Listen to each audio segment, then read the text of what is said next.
எவருக்கும் இயேசுவின் நாமத்தினாலே வாழ்த்துக்கள். ஆண்டவர் மிகவும் நல்லவர். இந்த நாளிலும் கூட ராத்திரியிலே அவரை காணத்தக்கதாக, அவருடைய வார்த்தைகளை கேட்கத்தக்கதாக ஆண்டவர் கூட்டின அவருடைய கிருபைகளுக்காக ஆண்டவருக்கு நான் நன்றி செலுத்துகிறேன். சரி, இந்த செஷன் ரொம்ப டஃப்பான டைமில் நமக்கு கொடுத்த ஒரு செஷன் தான்.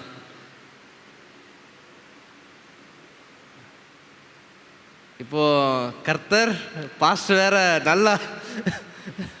நல்ல வசனத்தை, பாஸ்டர் இந்த ஆன்லைன் ப்ரேயர்லேயே எனக்கு எந்த வசனம் தான் பிடிச்சிருச்சு அப்படிங்களா? என்ன வசனம் பிடிச்சிருந்துச்சு பாஸ்டர் பேசினதில்? கர்த்தர் தமக்கு பிரியமானவனுக்கு என்ன கொடுக்குறாரா? இந்த பார்த்தீங்களா பாஸ்டர், முகம்லாம் பளிச்சுன்னு இது ரொம்ப சந்தோஷம்.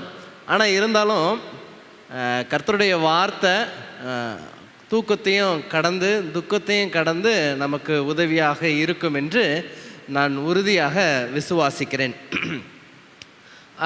சரி, ஒரு சின்ன சின்ன ஆக்டிவிட்டி நம்ம என்ன பண்ண போகிறோம் அப்படின்னா, பைபிள்லேருந்து நம்ம கற்றுக்க போகிறோம். இடையில சில ஆழமான வேத வசனங்களே நம்ம என்ன பண்ண போகிறோம், படிக்க போகிறோம். சரிங்களா நான் சொல்கிறது? ஓகேங்களா? ஓகே, சரி. ஒரு கேள்வி.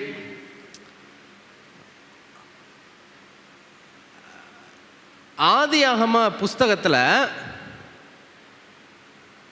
7 வருஷம் அப்படிங்கிற சம்பவம் எங்கெல்லாம் வருது? ஒருத்தர் ஒரு பதில் தான் சொல்ல முடியும், அதுவும் கை தூக்கி தான் சொல்லணும். சொல்லுங்கம்மா.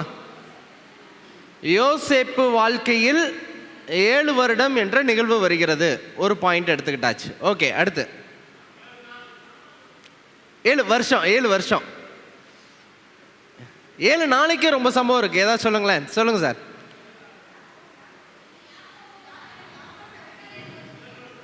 சரி, யாக்கோபு லைஃப்பில் 7 வருஷம்னு வருது. சரி, இங்கே கவனிங்க.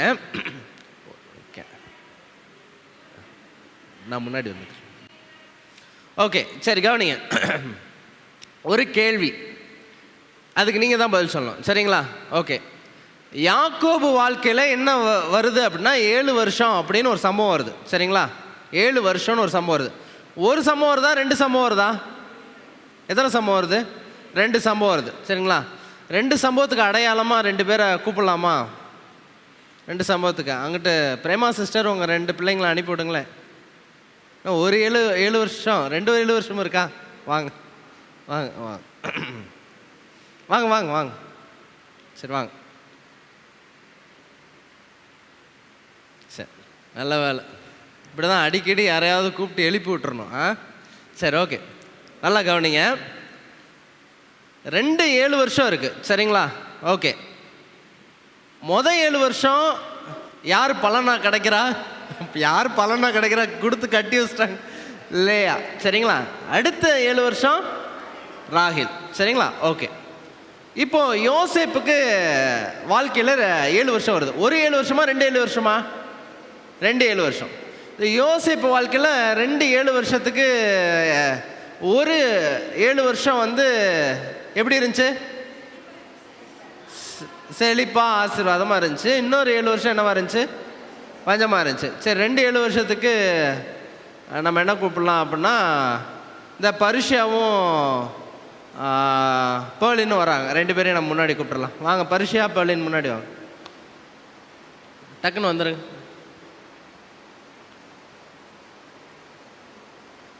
எப்படி வந்துடணும்? சரி வாங்க வாங்க. சரி சரி, ஓகே. இப்போது எனக்கு ஒரு கேள்வி, அந்த கேள்வி உங்கள் மனசுலையும் இருக்குதா அப்படிங்கிறதுக்கு ஒரு, இப்போ யாக்கோபு வாழ்க்கையிலையும் 2 7 வருஷம் வச்சுருக்கிறாரு. ஒரு 7 வருஷம் உழைக்கிறாரு, லேயா கிடைக்கிறாங்க. 2வது 7 வருஷம் யாருக்காக உழைக்கிறாருன்னா ராகேலுக்காக. 2 7 வருஷம். சரிங்களா? இந்த பக்கம் பார்த்தீங்கன்னா யோசேப்பு வாழ்க்கையில் 2 7 வருஷம், ஒரு 7 வருஷம் என்னவா இருக்குதுன்னா பசுமை, இன்னொரு 7 வருஷம் என்னவா இருக்குது? பஞ்சம். சரிங்களா? இப்போது ஏன் ஆண்டவர் யாக்கோபு வாழ்க்கையிலே 2 7 வச்சிருக்கிறாரு, யோசேப்பு வாழ்க்கையிலே 2 7 வச்சிருக்கிறாரு? அவர் பெசாட்டி வச்சுட்டு போகிறாரு. ராத்திரி நேரத்தில் எங்களை எதுக்கு டிஸ்டர்ப் பண்ணுறீங்க? ஒரு டோனாக போய்கிட்டு இருந்துச்சு, திடீர்னு டிஸ்டர்ப் பண்ணுறீங்களே. ராத்திரி நேரத்தில் கேட்க வேண்டிய கேள்வியா இது அப்படிங்கிறீங்களா? ஏன் இந்த 2 7 வருஷம்? யோசிச்சிருக்கீங்களா? வாசிக்கிறவன் சிந்திக்க கடவன், தூங்குகிறவன் எழுந்திருக்க கடவன். சரி, ஓகே, கவனிங்க. ஏங்கிறது நானும் யோசிச்சுக்கிட்டு இருக்கிறேன், பதில் தரல. இருந்தாலும் ஒரு விஷயம் கண்ணுக்கு ஆண்டவர் காட்டினதை நான் சொல்கிறேன். நல்லா கவனிங்க, நல்லா கவனிங்க. லேயால் பஞ்சமாக இருந்தாங்களா பசுமையாக இருந்தாங்களா? லேயால் பஞ்சமாக இருந்தாங்களா பசுமையாக இருந்தாங்களா? நல்லா கரெக்டாக சொல்லுங்க. பஞ்சமா பசுமையா? லேயா? ராகேல் பஞ்சமா பசுமையா? சரி, லேயாளுக்கு திரட்சியாக செழிப்பாக இருந்தாங்களா இல்லை இவங்க செழிப்பா இருந்தாங்களா? லேயாள் தான். என்ன செழிப்புன்னு புரியுதா உங்களுக்கு? என்ன பண்ணாங்க? 7 வருஷம் கிடைச்ச லேயாள் என்னவா இருக்கிறாங்க? செழிப்பா இருக்காங்க. ஆண்டவர் லேயாள் அற்பமாக எண்ணப்பட்ட லேயாளை பார்த்து என்ன பண்ணுறாரு? ஆசீர்வதிக்கிறத பார்க்குறோம். சரிங்களா? இவங்களுக்கு என்னவா இருந்துச்சு அப்படின்னா மலடியாக இருந்தால் ராகேல்ங்கிறத பார்க்குறோம். ஆமாவா இல்லைங்களா? ஆமாம். அப்போ லேயாள் செழிப்பான 7 வருடம், ராகேல் வறட்சியான 7 வருடம். கரெக்டுங்களா நான் சொல்கிறது? அதே மாதிரி யோசேப்பு வாழ்க்கையில் பார்த்தீங்கன்னா 7 வருஷம் என்னவா இருக்குது? செழிப்பு. அடுத்த 7 வருஷம் உடனே பேர்லினை பார்த்து பஞ்சம் நினச்சிடறாங்க. பேர்லின் வந்து செழிப்பான பொண்ணு தான். சரிங்களா? ஓகே, சரி. அப்போ கவனிங்க, வேதாகமத்தில் ஆண்டவர் என்ன பண்ணுறாரு அப்படின்னா ஒரு விஷயத்தை நம்ம கூட தொடர்பு கொள்றதுக்கு சில அடையாளங்களை என்ன பண்ணி வச்சிருக்கிறார்? வைத்திருக்கிறார். அந்த அடையாள பாடங்களை நம்ம கொஞ்சம் கொஞ்சமாக என்ன பண்ண போகிறோம்? நம்ம இந்த ஆக்டிவிட்டி செஷனில் படிக்க போகிறோம். அதை தாண்டி நம்ம இன்னைக்கான இரவு எக்ஸ்பீரியன்ஸ், அதாவது இரவு அனுபவங்களையும் நம்ம என்ன பண்ண போகிறோம்? படிக்க போகிறோம். இப்போதைக்கு நான் உங்களை அனுப்புகிறேன். நான் எப்போ வேணால் கூப்பிடுவேன். அதனால் நீங்கள் தயவாக கன்வீனியன்ஸ் தருங்க. ஓகே, சரி, தேங்க்யூ. சரி, அடுத்ததாக ஒரு விஷயத்துக்குள்ளே போகலாம். சரிங்களா? ஓகே, இந்த விஷயத்தை நம்ம என்ன பண்ணலாம் அப்படின்னா பார்க்குறதுக்கு ஒரு எண் வந்து நான் செலக்ட் பண்ணுறேன். ஒரு நம்பர் ஒன்று செலக்ட் பண்ணுறேன். நீங்கள் எனக்கு என்ன பண்ணுங்கள் அப்படின்னா ஹெல்ப் பண்ணுங்கள். ஓகேங்களா? பைபிளில் நம்பர் ரொம்ப இன்ட்ரெஸ்டிங்காக இருக்கும். சரிங்களா? ரொம்ப இன்ட்ரெஸ்டிங்கான நம்பர். அதில் ஒரு இன்ட்ரெஸ்டிங்கான நம்பர் நான் சொல்கிறேன். அதை பற்றி நீங்கள் அதிகமாக என்ன பண்ணலாம்? வர்றதை பார்க்கலாம். சரிங்களா? ஓகே, உதாரணத்துக்கு நம்பர் 12. இயேசுவுடைய வாழ்க்கையில் நம்பர் 12 சொல்லுங்கள் பார்ப்போம். என்ன நம்பர்னாலும் சொல்லுங்கள் பார்ப்போம். 12 சீஷர்கள். ஓகே, வேற? இயேசுவோடு சம்பந்தப்பட்ட 12. 12 கூடைகள். ஓகே, வேற? 12 கூடை ஓனா எண்ணிக்கலாமே. சிஸ்டர் ஞாபகம் வச்சுக்கிறீங்களா? 12 சீஷர்கள், 12 கூடைகள். வேற என்ன இருக்கு? வேற என்ன இருக்கு அவர் லைஃப்ல சம்பந்தப்பட்ட 12?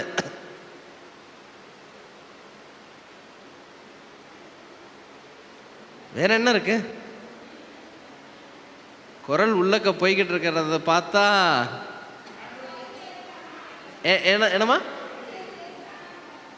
12 வயசு. அவர் 12 வயசா இருக்கும்போது ஒரு சம்பவம் ஒன்று பண்றாரு. Super sir, super, excellent. Okay, அவரோட சம்மந்தப்பட்டதில் 12 வருஷமா ஒரு பெரும்பாடுள்ள ஒரு பெண் என்ன பண்றாங்க இருக்கிறத பார்க்குறோம். ஓகே ஓகே 12 வயது சிறுமி. இந்த அம்மாவுக்கு 12 வருஷம் பிரச்சனை, இந்த பொண்ணுக்கு 12 வயசு. சரிங்களா நான் சொல்றது? அப்போ இயேசுடைய வாழ்க்கையில் நீங்கள் பார்த்தீங்கன்னா இவ்வளவு 12 என்னவா இருக்குது? அடுக்கி இருக்குது. கரெக்டாக நான் சொல்கிறது? நீங்கள் வெளிப்படுத்தல் பக்கம்லாம் போயிட்டீங்க அப்படின்னா எதுக்கு எடுத்தாலும் என்ன தான் வந்துடுது? 12 12 12 12ன்னு. நீங்கள் என்னைக்காவது ஆண்டவர்கிட்ட போய் ஏன் ஆண்டவரே இப்படி எங்களுக்கு 12 சொல்லி தொந்தரவுப்படுத்துறீங்க அப்படின்னு யாராவது கேட்டிருக்கீங்களா? கேட்குறதே இல்லை. அவரை வம்பு தும்பே வச்சுக்கிறது இல்லை அப்படிங்கிறீங்களா? ஓகே, அப்போ ஆண்டவர் ஒரு விஷயத்து மூலமாக நம்மளோடு தொடர்பு கொள்றதுக்கு என்ன பண்ணுறாரு? முயற்சி பண்ணுறாரு. சரிங்களா? அப்படி ஒரு எண், ரொம்ப எண் இருக்குது. அதில் ஒரு எண் இன்னைக்கு நம்ம நைட் என்ன பண்ண போகிறோம்? பார்க்க போகிறோம். இந்த 12 ஞாபகம் வச்சுக்கோங்க. அதோடு சேர்த்து ஒரு நம்பர் ஒன்று நான் சொல்கிறேன். இந்த 2 நம்பரும் வரக்கூடிய ஒரு விஷயத்தை என்ன பண்ணலாம்? நம்ம கவனமாக கேட்கலாம். சரிங்களா? ஓகே, இன்னைக்கு ஒரு நம்பர் டீட்டெயில்டாக நம்ம கொஞ்சம் பார்க்குறதுக்கு ஒரு நம்பர் நான் எடுத்துக்கிறேன். அந்த நம்பர் என்ன அப்படின்னா நம்பர் 70, 70. சரிங்களா? 70. சரிங்களா? ஓகே. நம்பர் 70 பைபிளில் எங்கே இருக்குன்னு வசனத்தோடு சொல்லணும். வசனத்தோடு சொல்லணும்னா எடுத்து தேடுங்க, பைபிள் எடுத்து தேடுங்க. ஓகே, கரெக்டாக வசனத்தை எடுத்தவங்க என்ன பண்ணுங்க அப்படின்னா பைபிள்லேருந்து கையை தூக்குங்க. Number 70, number 70.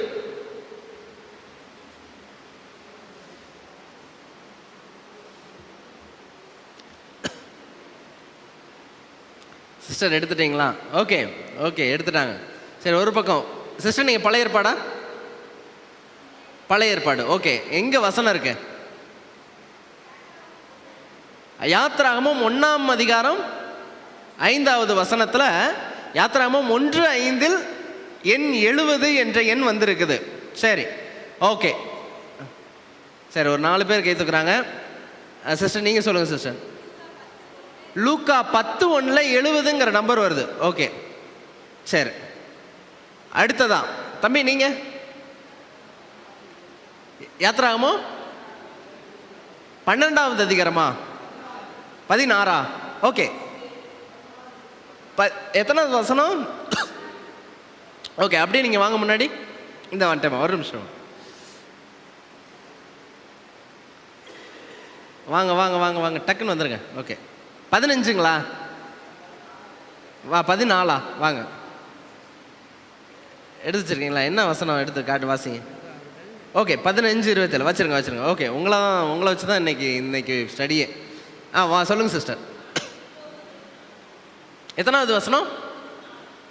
ஓகே ஓகே, ஒவ்வொருத்தராக நான் கூப்பிட்றேன், நல்லா கவனிங்க. தம்பி வாங்க தம்பி, முன்னாடி உங்களை தான் வாங்க. உங்களை தான் வாங்க. எபினேசர் பாலோடைய தம்பி வாங்க. ஓகே, வாங்க.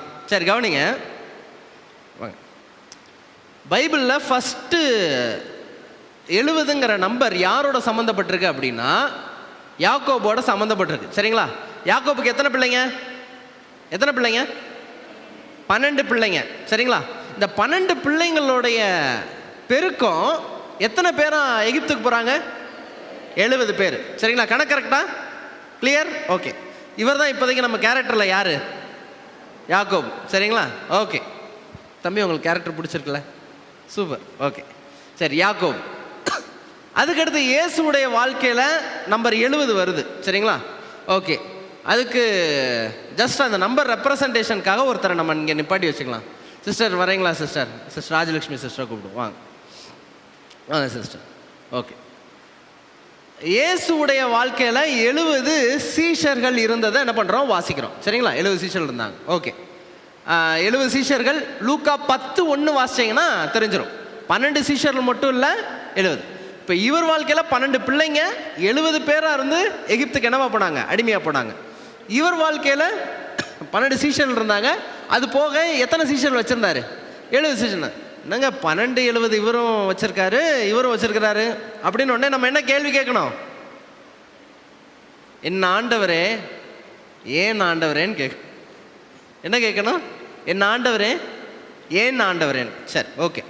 இப்போ அடுத்த கேள்வி. மோசே கானான் தேசத்துக்கு வேவு பார்க்கறதுக்கு எத்தனை பேர் அனுப்புனாரு? 12 பேர். சரிங்களா? சரி, இப்போ அடுத்த கேள்வி. நல்லா ஷார்ப்பாக இருந்தீங்கன்னா பதில் சொல்லுங்கள். சரிங்களா? ஓகே, சில கேள்வி நான் எதிர்பார்க்குறேன். சில கேள்விக்கு பதில் சொன்னீங்க அப்படின்னா பரிசு.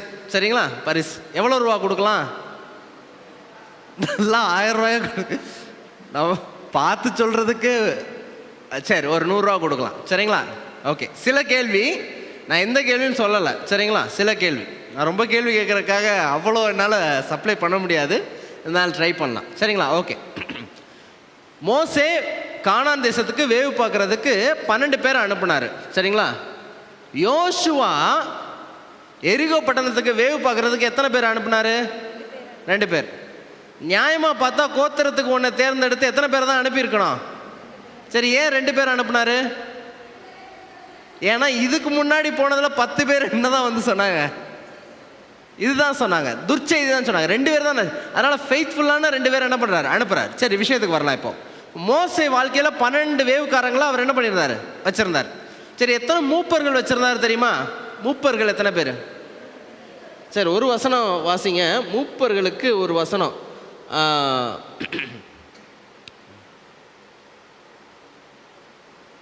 ஒரே நிமிஷம்.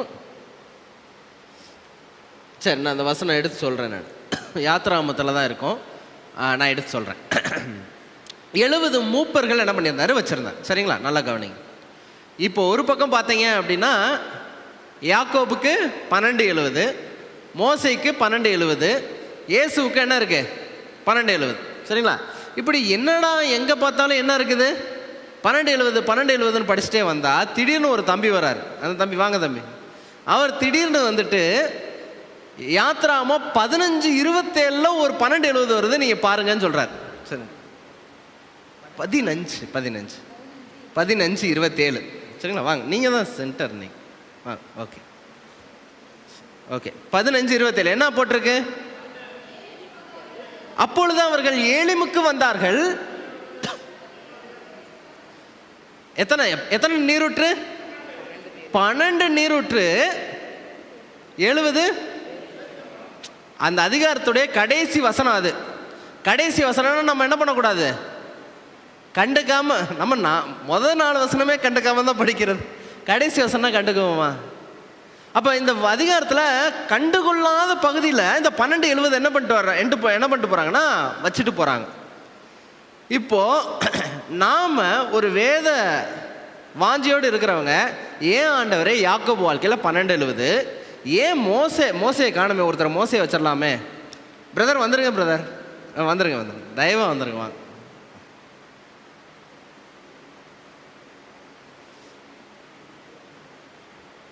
வாங்க, இப்படி வந்துருங்க. ஓகே, சரி, யாக்கோபு பக்கத்தில் இப்படி வாங்க, வருஷப்படி நீங்கள் இங்கிட்டு தான் வாங்க. சரி, மோசே வாழ்க்கையில் ஒரு 12 70 இருக்குது. சரிங்களா, யாக்கோபு வாழ்க்கையில் 12 70 இருக்குது, இயேசு வாழ்க்கையில் 12 70 இருக்குது. நடுவில் பார்த்தீங்கன்னா 12 நீரூற்று 70 பேரிச்ச மரம். சரிங்களா, ஓகே. இதோட சேர்த்து இன்னொரு விஷயத்தை நம்ம படிக்கலாம். இப்போ என்னடா, ஏலிமில் நடந்த ஒரு நீரூற்றை எழுதி வைக்கணுமா, ஒரு பேரிச்ச மரத்தை எழுதி வைக்கணுமா, என்னத்துக்கு எழுதி வச்சிருக்கிறாரு அப்படின்னு யோசிக்கும்போது வேதம் தெளிவாக சொல்லுது, எழுதப்பட்ட எல்லாமே யாருடைய ஏவுதல்னால எழுதப்பட்டிருக்கு, பரிசுத்த ஆவியானவரால் எழுதப்பட்டிருக்கு. அப்போ பரிசுத்த ஆவியானவர் ஒரு விஷயம் சொல்லணும்னா கட்டாயமாக நமக்கு சொல்லுவாரா, சொல்ல மாட்டாரா? நிச்சயமாக சொல்லுவார். அப்போ நாம் இதனுடைய அர்த்தம் என்னங்கிறத நம்ம என்ன பண்ணணும், கொஞ்சம் ஆழமாக நம்ம யோசிக்கணும். சரிங்களா, ஓகே. இதோடு சேர்த்து நம்ம யோசிக்கும் போது ஆண்டவர் இன்னொரு விஷயமும் சொல்கிறார். அது நீங்கள் மேக்ஸ் போடணும். சரிங்களா, நான் சொல்ல மேக்ஸ் போடணும். ஒரு அதிகாரம் எடுத்துக்கோங்க, என்னாகமோ 29. சரிங்களா, என்னாகமோ 29 எடுத்துக்கோங்க. டக்குன்னு அடிஷன் பண்ணுறதுக்கு நான் யாருடைய பேரையாவது சொல்லிடுவேன். அதனால் சின்ன கணக்கு தான், அடிஷன் தான் நான் சொல்ல போகிறேன். அடிஷன் பண்ணுறதுக்கு நீங்கள் தயாராக இருங்க. என்னாகமோ 29. சரிங்களா, என்னாகமோ 29 ஓகே ஓகே 13வது வசனம் வாசிங்க. 13.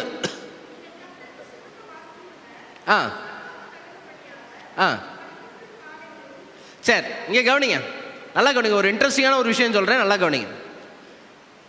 ஆண்டவருக்கு பல பண்டிகைகள் கொண்டாடுவாங்க. சரிங்களா, பல பண்டிகைகள் கொண்டாடுவாங்க. அதில் கடைசியாக 7வது ஒரு பண்டிகை கொண்டாடுவாங்க. அந்த பண்டிகை எந்த பண்டிகை அப்படின்னா, என்ன பண்டிகை? கூடார பண்டிகை. அந்த பண்டிகை 7 நாள் கொண்டாடுவாங்க. சரிங்களா, 7 நாள். முதல் நாள் எத்தனை காளைகளை பலியிடுவாங்க அப்படின்னா 13 காளைகளை என்ன பண்ணுவாங்க, பலி கொடுப்பாங்க. முதல் நாள் எத்தனை காளை இருக்கிறீங்களா இல்லையா? நான் தேவதூதர்கள் இடத்தில் பேசிக்கொண்டிருக்கிறேனா? சரி, ஓகே, 13. ஓகே, சரி, அடுத்ததா 17 வாசிங்க. 17 வாசிங்க. சரி, 2வது நாள் எத்தனை காளை? 12. முதல் நாள் எத்தனை? 13. 2வது நாள் எத்தனை? 12. சரியா, ஓகே. 3வது நாளுக்கு 20வது வசனம் வாசிங்க. 11. இப்போ 13 12 11. சரியா, சரி, 4வது நாள் எத்தனை பார்ப்போம். 4ஆம் நாளிலே 10 காளை. 23வது வசனம். 23. சரி, 13, 12, 11, 10 வருஷம் எத்தனைங்கிறத அடுத்து கேட்பேன், சொல்லணும். சரிங்களா? மேக்ஸ் டியூஷன்லாம் போகிறோம், அதனால் கரெக்டாக சொல்லுவான்னு நினைக்கிறேன். ஓகே. 26 5வது நாளிலே 9 காலையில் 26வது வசனம். யாராவது வாசிங்களேன். ஓகே. சரி, அப்போ ஆண்டவர் இன்ஸ்ட்ரக்ட் பண்ணுறாரு. முதல் நாள் 13 கொடுக்கணும், 2வது நாள் 12, 3வது நாள் 11, 4வது நாள் 10, 5வது நாள் 9. சரிங்களா? சரி, 6வது நாள் எத்தனை? என்ன ஒரு ஃப்ளோவாக அப்படி தான் வரும்னு நினச்சிட்டு சொல்கிறீங்களா? கரெக்ட், நீங்கள் சொல்கிற கரெக்டு தான். ஓகே. 29 6ஆம் நாளிலே 8 காளைகளையும். அடுத்ததா 32வது வசனம். 7ஆம் நாளிலே. சரி, போதும். இப்போ எனக்கு நீங்கள் இங்கே இருக்கிறவங்க கணக்கு பண்ணி சொல்லணும். இங்கே பாருங்க, இவர் ஏதோ ஒரு நம்பர் சொல்ல வர்றாரு, அதான் சொல்கிறீங்களா? உண்மையிலே கணக்கு பண்ணீங்களா? சரி. புத்தியுள்ளவன் கணக்கு பார்க்க கடவன். புத்தியுள்ளவன் கணக்கு பார்க்க. சரி, நீங்களாம் நல்லா புத்தியுள்ள கன்னிகைகளாக இருப்பீங்கிறத நான் நம்புகிறேன். சரி, ஓகே. 70. சரி, ஆசரிப்பு கூடாரத்தில் 7 நாள் பண்டிகையில் 70 காளைகள் என்ன பண்ணுறாங்க? பலி கொடுக்குறாங்க. ஒவ்வொரு நாளும் எவ்வளோ கொடுக்கணும் ஆண்டவர் சொல்லிட்டார். சரிங்களா? இப்படி 70 காளைகளை ஏன் 7 நாளில் பலி கொடுக்கணும்னு ஆண்டவர் சொன்னார் அப்படிங்கிறத என்ன பண்ணணும்? யோசிக்கணும். ஏன்னா நம்ம என்ன நம்பர் பற்றி படிச்சுட்டு இருக்கோம்? 70. நான் சொல்ல புரியுதுங்களா? ஓகே. இப்போ தான் ஒரு விஷயம் நம்ம புரிஞ்சுக்கணும். சரிங்களா? இந்த விஷயம் புரிஞ்சுக்கிறதுக்கு என் கூட நீங்கள் என்ன பண்ணுங்கள், கொஞ்சம் உங்களுடைய மைண்டை நல்லா ஷார்ப்பாக வச்சுக்கிட்டீங்க அப்படின்னா கொஞ்சம் என்ன பண்ணிக்கலாம், புரிஞ்சுக்கலாம். சரிங்களா? ஓகே. நம்பர் 12 அப்படிங்கிறது நல்லா கவனிங்க. நம்பர் 12ங்கிறது இஸ்ரவேல் தேசத்தை என்ன பண்ணும்? குறிக்கும். சரிங்களா? இஸ்ரவேல் தேசத்தை குறிக்கும். சரிங்களா? நம்பர் 12ங்கிறது எதை குறிக்கும்? இஸ்ரவேல் தேசத்தை குறிக்கும். இஸ்ரவேல் மக்களை குறிக்கும், தேவனுடைய ஜனத்தை குறிக்கும். கிளியர்? சரி, கிளியர். நம்பர் 70ங்கிறது எதை குறிக்கும் அப்படின்னா ஒட்டுமொத்த உலகத்துக்கும், ஒட்டுமொத்த உலகத்தையும் குறிக்கும். புரியுதுங்களா நான் சொல்கிறது? ஒட்டுமொத்த உலகத்தையும் குறிக்கும். நேஷன்ஸ் இன் த வேர்ல்டு, ஒட்டுமொத்த உலகத்தையும் என்ன பண்ணும்? குறிக்கும். சரிங்களா? ஓகே. இப்போ உதாரணத்துக்கு இப்போது எத்தனை நாடுகள் இருக்குது? எதாவது கெஸ் பண்ண முடியுமா? இந்தியா, ஆஸ்திரேலியா, அமெரிக்கா அப்படி சொல்கிறாங்களா? அந்த மாதிரி 200க்கு மேலே நாடுகள் இருக்குன்னு சொல்கிறாங்க. ஆனால் வேதாகம காலங்களில் வேதத்தின் நம்பிக்கை உள்ளவங்க எத்தனை நாடு இருக்குன்னு நம்பினாங்க அப்படின்னா 70 நாடுகள் இருந்தது, 70 சந்ததிகள் இருக்கிறது நம்பினாங்க. சரிங்களா? அதுக்கு என்ன ஆதாரங்கிறதெல்லாம் பிறகு நான் தரேன். சரிங்களா? நம்பரை மட்டும் உங்கள் மனசில் வச்சுக்கோங்க. 12னா தேவனுடைய ஜனங்கள், 70னா உலகத்தின் ஜனங்கள். சரிங்களா? இப்போ கேள்வி என்னன்னா, நம்ம 12 70? யோசிச்சு சொல்லுங்க. நம்பர் 12 70? சூப்பர். யோசிக்காட்டினா கூட எங்கள் டிஎன்ஏல என்ன எழுதியிருக்கு? நம்பர் 12ன்னு எழுதியிருக்கு அப்படிங்கிற அளவுக்கு சொல்கிறாங்க. ஓகே, சந்தோஷம். சரி, ஃபைன். தேவனுடைய ஜனம் தான் நம்ம, அதில் எந்த சந்தேகமும் இல்லை. சரி, இப்போ விஷயத்துக்கு வரலாம். யாக்கோபை ஆண்டவர் 12ங்கிறப்போ இந்த யாக்கோபின் 12 பிள்ளைகள், 12 கோத்திர பிதாக்கள் இருக்காங்களா, கோத்திர பிள்ளைகள் மூலமாக தான் 70 தேசத்துக்கும் ஆண்டவர் சத்தியம் கொடுக்கறதுக்காக யார் குடும்பத்தை தேர்ந்தெடுத்தாரு? யாரை தேர்ந்தெடுத்தாரு? யாரை தேர்ந்தெடுத்தாரு? யாக்கோபை. சரிங்களா? இப்போ யாக்கோபு மரிச்சிட்டாரு, எகிப்துக்கு அடிமையாக போயிட்டாங்க. சரிங்களா? அடுத்ததான் ஆண்டவர் மோசையை அழைச்சு அவர் மூலமாக திரும்பவும் 12 கோத்திரத்தையும் கட்டணும். அந்த 12 கோத்திரத்துக்கு மூலமாக எத்தனை தேசத்துக்கு சத்தியம் போனோம்? 70 தேசத்துக்கு, 70 சந்ததிக்கு, 70 பிரிவினருக்கும் என்ன பண்ணணும்? சத்தியம் போனோம். ஆண்டவர் என்ன பண்ணார்? காப்பாற்றினார். புரியுதுங்களா நான் சொல்கிறது? ஓகே. சரி, இப்போ கவனிங்க. இப்போ ஆண்டவராக இயேசு கிறிஸ்துவை எடுத்துக்கலாம். சரிங்களா? இயேசு கிறிஸ்து வாழ்க்கையில் 12 சீஷர்கள். சரிங்களா? இந்த 12 சீஷர்கள் மூலமாக தான் எத்தனை பேர் சத்தியம் போனோம்? 70 தேசத்துக்கோ இல்லை 70 நாடுகளுக்கும் என்ன போனோம்? சத்தியம் போனோம். அப்போ 12ங்கிறது ஆண்டவருடைய பிள்ளைகளை குறிக்குது, 70ங்கிறது இந்த உலகத்தின் மக்களை என்ன பண்ணுது? குறிக்குது. புரியுதுங்களா நான் சொல்கிறது? சரி, இப்போ விஷயத்துக்கு வரலாம். ஒரு விஷயம். இப்போ யாத்ராமா 15:27 வாசிங்க. 15:27 வாசிங்க. 15:27 வாசிங்க.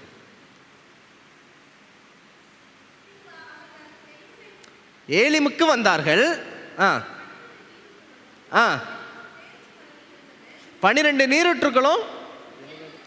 சரி, இது ஒரு இடத்துல தான் எழுதி வச்சிருக்காங்களா அப்படின்னு பார்த்தீங்கன்னா, என்னாகமோ 33:9 வாசிங்க. என்னாகமோ 33:9. என்னாகமோ 33:9. ஏலிமுக்கு போனார்கள், 12 நீரூற்று, 70 பேரிச்ச மரம். சரி, இப்போ கவனிங்க, இந்த 12னா என்னன்னு நான் சொன்னேன்? தேவனுடைய பிள்ளைங்க. சரிங்களா? சூப்பர். 70ங்கிறது என்ன சொன்னேன்? உலகத்தின் நாடுகள். சரிங்களா? இப்போ ஆண்டவர் சொல்றாரு, நல்லா கவனிங்க,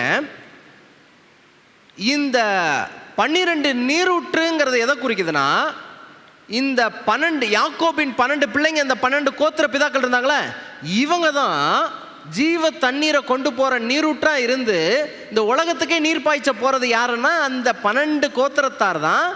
70 தேசத்துக்கு என்ன பண்ண போறாங்க? இயேசு என்ற ஜீவ தண்ணீரை நீர் பாய்ச்ச போறாங்க. நான் சொல்ற புரியுதுங்களா? புரியுது. அவருக்கு பிறகு யாக்கோபு இறந்ததுக்கு அப்புறமும் அவங்க சந்ததி எகிப்தில் அடிமையானதுக்கு அப்புறம் யார் வழி நடத்துறா அப்படின்னா மோசே வழி நடத்துறாரு. இந்த மோசேவும் அந்த 12 கோத்திரத்தை என்ன பண்றாரு? காத்து கொண்டு வராரு. இந்த ஜனத்து மூலமா தான் நீரூற்றா இருந்து இந்த ஜனத்து மூலமா தான் உலகத்தில் உள்ள எல்லாருக்கும் என்ன போகுது? நீர் பாய்ச்ச போறாங்க, ஜீவ தண்ணீரை ஊற்ற போறாங்க. நான் சொல்றது புரியுதுங்களா? ஓகே. அதே போன்றுதான் ஆண்டவராக இயேசு கிறிஸ்துவின் அன்பை கூட இருந்து படிச்சது யாருன்னா இந்த 12 பேர் தான். இந்த 12 பேர் தான் ரொம்ப க்ளோஸ்டு சர்க்கிள். இந்த 12 பேர் மூலமா தான் 70 தேசத்துக்கு என்ன போகுது? சத்தியம் போகுது. அப்ப 12 பேருங்கிறது நீரூற்று. அப்ப பழைய ஏற்பாட்டில் 12 கோத்திரத்தார், கோத்திர பிதாக்கள், இஸ்ரவேல் மக்கள் என்னவா இருந்தாங்க அப்படின்னா ஆண்டவருடைய பிள்ளைகள், மற்ற தேசத்துக்கு சத்தியம் பாய்ச்சக்கூடிய ஜீவ தண்ணீருடைய நீரூற்றா என்ன பண்ணாங்க? இருந்தாங்க. புரியுதுங்களா நான் சொல்றது? புதிய ஏற்பாட்டில் யார் அதை தொடங்குறாங்க அப்படின்னா 12 சீஷர்கள் உலகத்தில் உள்ள எல்லா நாடுகளுக்கும் என்னவா இருக்கிறாங்க? நீரூற்றா இருக்கிறாங்க. மற்ற தேசம்லாம் மரமா என்ன பண்ணுது? இருக்குது. கிளியர்? நான் சொல்ல புரியுதுங்களா? அப்ப 12 ஏலிமுக்கு வந்தாங்க, 12 நீரூற்று, 70 பேரிச்ச மரம். அப்படின்னா என்ன அர்த்தம் அப்படின்னா கர்த்தருடைய பிள்ளைகள் பழைய ஏற்பாட்டிலும் சரி புதிய ஏற்பாட்டிலும் சரி தேவனுடைய பிள்ளைகள் நீரூற்றாய் இருக்க வேண்டும். மற்ற நாடுகள் என்ன மரமா இருக்குது? பேரிச்ச மரமா இருக்குது. இங்க தண்ணி ஊத்துனாதான் பேரிச்ச மரத்துல என்ன வரும்? கனி வரும். நான் சொல்ல புரியுதுங்களா? அப்ப நான் ஒண்ணு கேட்கிறேன், நாம நீரூற்றா பேரிச்ச மரமா? நீரூற்றா இருக்கணும், அப்படிதானே? இருக்கிறோம் அப்படியா? இருக்கணும் அப்படியா? 12 நீரூற்றா இருக்கணும். அப்படியே நம்ம பக்கத்தில் வந்து நின்னாலே அப்படியே ஜீவ தண்ணீரா என்ன பண்ணணும்? ஊத்தா இருக்கணும். ஊத்தாவா இருக்குது ஜீவ தண்ணீரை நம்மகிட்ட வந்து பேசினாலே இயேசுவை பற்றி தெரிஞ்சுக்கிறோன்னா, சத்தியத்தை பற்றி தெரிஞ்சுக்கணும்னா யார் வாயில தேடுவாங்கன்னு வசனம் சொல்லுது. அந்த வசனம் படித்தது இல்லையா? நீங்கள் ஒரு காலம் வேதத்தில் வாசிக்கவில்லையா? சரி, ஓகே, சரி, நான் எதுவும் கஷ்டப்படுத்தலை. இங்கே கவனிங்க, இந்த உலகத்தார் சத்தியம் தெரிஞ்சுக்கணும் அப்படின்னா யார் நாக்கில் தான் தேட முடியும்? சத்தியம் தெரிந்த வேதக்காரர்களுடைய நாவில் தான் அந்த ஜீவ ஊற்ற என்ன பண்ண முடியும்? கேட்க முடியும். அப்போ நாம் இங்கே உள்ள தேசத்தின் உலகத்தின் மக்களுக்கு நீர் பாய்ச்சலை அப்படின்னா அவங்க எப்போ ஜீவ தண்ணீரை பெற்றுக்கொள்வாங்க? எப்பொழுது கனி கொடுப்பாங்க? அப்போ உலகத்தார் கனி கொடுக்கல, இல்லை உலகத்தார் இப்படி இருக்கிறாங்க அப்படின்னா ஊத்துல என்ன இருக்குது? ஊத்தே பிரச்சனையா இருக்கு. வற்றாத நீருற்று வற்றி போன வறண்ட காஞ்ச அப்படியா இருக்குது. அப்போ நல்லா கவனிங்க, நம்ம என்னவா இருக்கணும்னு நம்ம ஜெபம் பண்ணோம். ஆண்டவரே, அந்த 12 வற்றாத நீரூற்றை போன்று உலகத்தின் ஜனங்களுக்கு நீர் பாய்ச்சுகிற தோட்டமா என்ன பண்ணணும்? இருக்கணுங்கிறது நம்முடைய ஜெபமா என்ன பண்ணணும்? இருக்கணும். அப்போ இன்னைக்கு ஏன் 12:70னா 12ங்கிறது தேவனுடைய ஜனம், 70ங்கிறது உலகத்தார். 70ங்கிறது உலகத்தார்னு எப்படி சொன்னேன்? உலகத்தின் ஜனங்களை குறிக்கிறது எப்படி சொல்றேன்னு சொன்னவா? சரி, யார் மூலமா தேசங்கள் உண்டாச்சு? யாருடைய வம்சத்தின் மூலமா தேசங்கள் உண்டாச்சு? கரெக்டாக சொல்லுங்க பார்ப்போம். ஆதாமா நோவாவா? நோவா தான். சரிங்களா? ஆதாம் மூலமா வந்துச்சு. நோவா தான் திரும்ப, நோவா வந்து ஒரு புது ஆதாம் மாதிரி. சரிங்களா? எத்தனை பிள்ளைங்க? யார் யாரு? சேம், காம், யாரும் சேர்த்து சொல்லல. Same com யாபேத். கரெக்ட், அம்மா பட்டு நடிச்சிட்டாங்க. ஓகே, இந்த சேம் காமுடைய வம்ச வரலாறுன்னு 10வது அதிகாரத்தில் இருக்கும். சரிங்களா? ஆதியாகமம் 10ஆம் அதிகாரத்தில் என்ன பண்ணுது இருக்குது. சரிங்களா? ஓகே, அதை போய் நீங்கள் படிச்சீங்க அப்படின்னா ஒரு விஷயம் தெரிஞ்சுக்கலாம். யாபேத்துடைய வம்சத்துக்கு கீழே, நல்லா கவனிங்க, கணக்கு போடுறீங்களா? மறுபடியும் ஒரு கணக்கு போடுறீங்களா? ஓகே, கவனிங்க, நல்லா கவனிங்க. சரிங்களா? யாபேத்துடைய வம்சத்துக்கு கீழே பார்த்தீங்க அப்படின்னா 14 பேர் இருப்பாங்க. 14. சரிங்களா? ஓகே. காமுடைய வம்சத்துக்கு கீழே 30 பேர் இருப்பாங்க. 30 பேர் இருப்பாங்க. மொத்தம் எத்தனை ஆச்சு? 44 ஆயிடுச்சு. சேமுடைய வம்சத்துக்கு கீழே 26 பேர் இருப்பாங்க. எத்தனை பேர் இருப்பாங்க? 26. மொத்தமாக கூட்டினா எத்தனை பேர் வருவாங்க? மொத்தம் எவ்வளோ வருது? 70. அப்படின்னா இந்த நோவாவுடைய பிள்ளைங்களுக்கு கீழே இந்த 70 பேருக்கு கீழே தான் ஒவ்வொரு சந்ததியாக உருவாச்சு. பெலிஸ்தியர்னு ஒரு குரூப் வந்துச்சு, அசீரியர்னு ஒரு குரூப் வந்துச்சு. அப்படி ஒவ்வொரு குரூப்பாக வந்தது இந்த வம்சத்துக்கு கீழே தான் என்ன பண்ணியிருக்கு, வந்திருக்குங்கிறனால தான் 70 தேசம் இருந்துச்சு, 70 சந்ததி இருக்குங்கிறத என்ன பண்ணாங்க, நம்பினாங்க. சரிங்களா நான் சொல்கிறது? சரி, இப்போ கவனிங்க. ஆசரிப்பு கூடாரத்தில் எதுக்கு 70 காளைகளை பலியிடுறாங்க? நான் சொன்னேன்னா முதல் நாள் எத்தனைன்னு சொன்னேன்? 13. 2ஆம் நாள் 12, 11. ஏன் அப்படின்னா நல்லா கவனிங்க.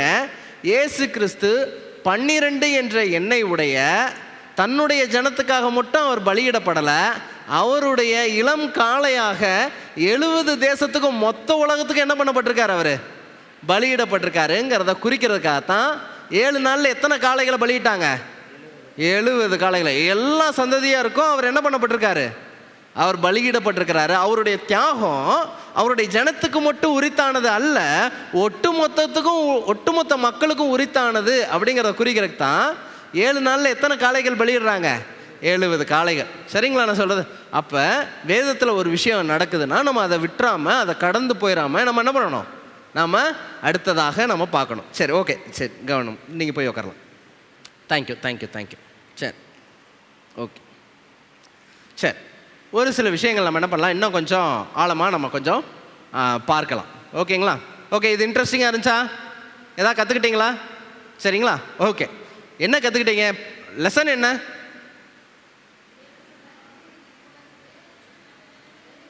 நீங்கள் ஊத்தா இல்லை எம்டி பூத்தா அப்படின்னு சொல்லி என்ன பண்ணணும், நாம் முடிவு பண்ணிக்கணும். சரிங்களா? நம்ம என்னவா இருக்கணும்? ஊத்தா இருக்கணும். நம்ம எண் 12 எண் 70 12 அப்படின்னா 12 நீரூற்ற போல தான் என்ன பண்ணணும், எத்திசையும் ஜீவ தண்ணீரை கொடுக்கக்கூடியவர்களாக இருக்கணும். சரிங்களா? கதையாக கேட்டு கடைசியில் என்ன பாடம்னு என்ன பண்ணிடக்கூடாது, விட்டுறக்கூடாது. சரிங்களா? ஓகே, சரி, கவனிங்க. ஓகே, சரி, இப்போ இன்னொரு விஷயம், ஒரு அழகான விஷயம் நான் சொல்கிறேன். சரிங்களா? ஒரு ராத்திரி அனுபவத்துக்குள்ளே கொஞ்சம் கடைப்பிடிக்கலாம், போகலாம். பைபிளில் பார்த்தீங்கன்னா ஒரு மனுஷன், ஒரு சிலர் பார்த்தீங்கன்னா ராத்திரி மனிதர்களாகவே இருந்திருக்கிறாங்க. என்ன மனிதர்கள்னு அப்படின்னா ராத்திரி மனிதர்கள். ஏன் இப்படி சொல்கிறேங்கிறத கடைசியில் நான் சொல்கிறேன். ரொம்ப மனிதர்கள் ராத்திரி மனிதர்களாகவே இருந்திருக்கிறாங்க. சரிங்களா? ஓகேவா? ராத்திரி மனிதர்கள். சரிங்களா? ஒரு சிலருக்கு பேர் வைப்போம், அந்த பேர் கூட அடையாளத்தில் கூட இவர் ராத்திரி மனுஷன் அப்படின்னு அடையாளப்படுத்துகிற அளவுக்கு ராத்திரி மனிதர்களாக இருந்திருக்கிறாங்க. சரிங்களா?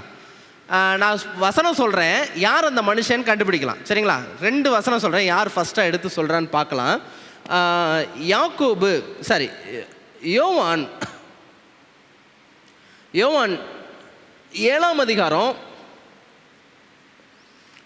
யோவான் 7ஆம் அதிகாரம் அதில் இருக்குது, வசனம் சொல்லலை, தேடுங்க. ராத்திரியை அடையாளமாக கொண்டுள்ள ஒரு மனிதனை பற்றி யோவான் 7ஆம் அதிகாரத்தில் இருக்கு. தெரிஞ்சவங்க கையை தான் உயர்த்தணும், டக்குன்னு போட்டு என்ன பண்ணிடக்கூடாது, உடச்சிடக்கூடாது. ராத்திரி என்ற அடையாளத்தோடு சம்பந்தப்பட்ட ஒரு நபர் வரார். சரிங்களா?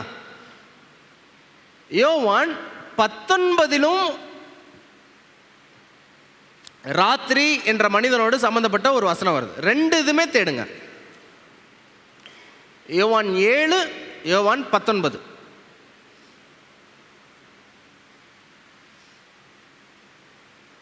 யோவான் 7.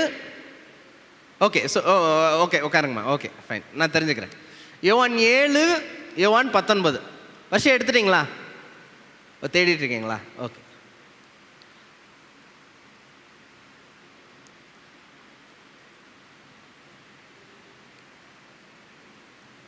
என்ன தேடுறீங்களா? நீங்கள் தேடுறத நான் தேடணும் போல்கே.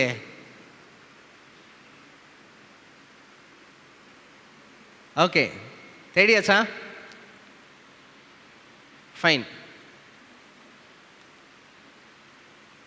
எத்தனாவது வசனம்? யோவான் 7வது அதிகாரத்தில் எத்தனாவது வசனம்? எத்தனாவது வசனம்? 50வது வசனம். வாசிங்களே ஒருத்தவங்க. ராத்திரியிலே அவரிடத்தில் வந்தவனோ. ஓகே, ஒரு நிமிஷம், நானே எடுத்துக்கிறேன். மைக் இங்கே பேட்ரி லோவாக இருக்குது.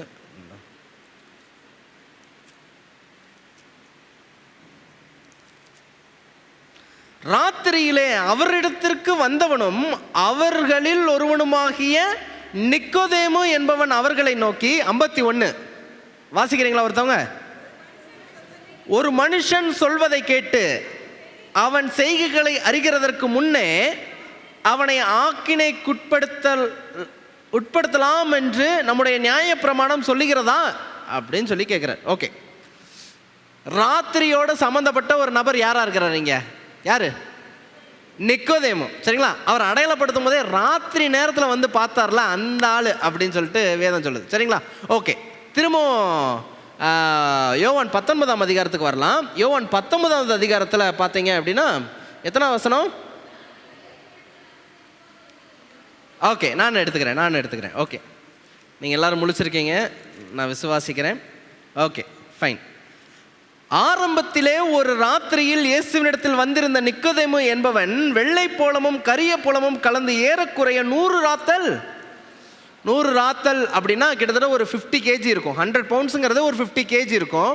50 கிலோ அந்த வாசனை பொருட்களை என்ன பண்ணார்? கொண்டு வந்தார். வாசனை பொருட்கள் ரொம்ப காஸ்ட்லி, ரொம்ப விலை உயர்ந்தது. புரியுதுங்களா நான் சொல்கிறது? அப்படிப்பட்டதை 100 ராத்தல், ஒரு 50 கிலோ வரைக்கும் என்ன பண்ணார்? அவர் கொண்டு வந்தார். யார் அப்படிங்கிறத அடையாளப்படுத்தும் போது நிக்கோதேமுன்னு சொல்லிட்டு போகலாம். ஆனால் என்னன்னு சொல்கிறார் அவர்? அடைமொழி என்னவா இருக்கு? ஆரம்பத்திலே ஒரு ராத்திரி. அப்போ இந்த ராத்திரி மனிதனா இருந்த இவர் வாழ்க்கையில் என்ன ராத்திரி அப்படின்னு சொல்கிறாங்க அப்படின்னா, ஆரம்பத்தில் ஒரு ராத்திரினா அது என்ன ராத்திரி? சரி, யோவான் 3வது அதிகாரத்தில் இவரை பற்றி இருக்கு. வாசிங்க, ஒரு முதல் வசனம் வாசிங்க. யூதருக்குள்ளே அதிகாரியான நிக்கோதேமு எனப்பட்ட பரிசேயன் ஒருவன் இருந்தான். வாசிங்க. அவன் ராக்காலத்திலே இயேசுவினிடத்தில் வந்து, ரபி, போதும் கவனிங்க. இயேசு சொல்கிறார்ல, ஒருத்தன் மறுபடியும் பிறக்கலைன்னா பரலோகராஜ்யம் போக மாட்டான்னு சொன்னது. அது யார்கிட்ட அப்படின்னா இந்த நிக்கோதேமுட்ட தான். அப்போ கவனிங்க, இந்த ராத்திரி இயேசுவை சந்திச்ச அந்த ராத்திரி இந்த மனுஷன் வாழ்க்கையை என்ன பண்ணிருச்சு? மாத்திருச்சு.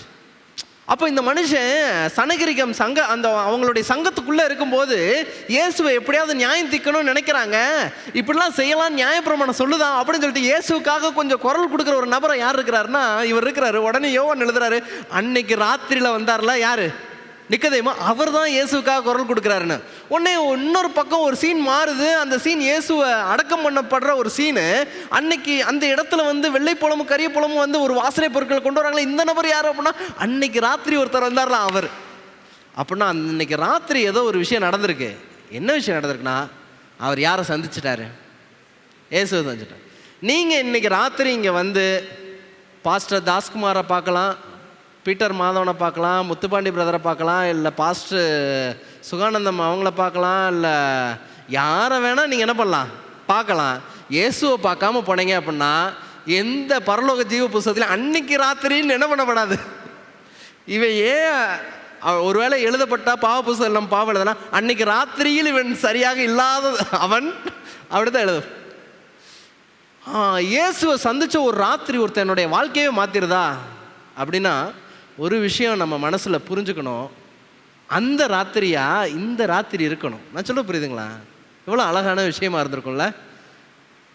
அந்த ராத்திரியா இயேசுவை சந்தித்த அந்த ராத்திரி அந்த மனுஷனுடைய வாழ்க்கையை புரட்டி போட்டுருச்சு. ஆனால் அந்த மாதிரியான ஒரு ராத்திரி மட்டும், அந்த மாதிரியான ஒரு சந்திப்பு மட்டும் இந்த ராத்திரி நடந்துடணும் ஆண்டவரே அப்படிங்கிறது நம்முடைய வாஞ்சியா என்ன பண்ணணும்? இருக்கணும். இன்னொரு விஷயம் சொல்கிறேன், ராத்திரி மனிதர்கள். இது சொல்லிவிட்டு பாஸ்டுடைய சர்மனும் அதுவும் கொஞ்சம் ஒத்து போகக்கூடிய விஷயங்கள். நான் என்ன பண்ணுறேன், இதை நான் சொல்லிவிட்டு நான் என்ன பண்ணுறேன், இந்த செஷனை நான் என்ன பண்ணுறேன், வைண்ட் அப் பண்ணுறேன். நல்லா கவனிங்க. இப்போ உங்களுக்கான கேள்வி, சரிங்களா?